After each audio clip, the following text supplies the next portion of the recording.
Do you always wait until the last minute to finally get things done? You tell yourself you'll start early. You have time. But somehow, you don't start until the pressure hits. If that sounds familiar, this could be ADHD. Your brain doesn't respond well to later. It responds to urgency.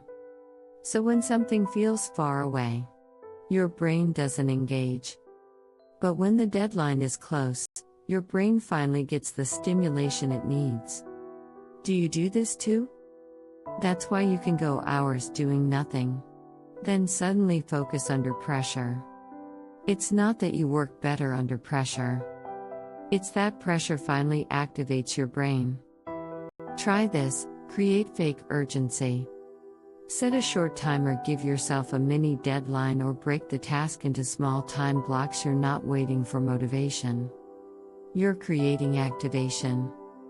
If this helped you understand your brain, follow for more ADHD-friendly strategies. This is based on personal experience and general ADHD information, not medical advice.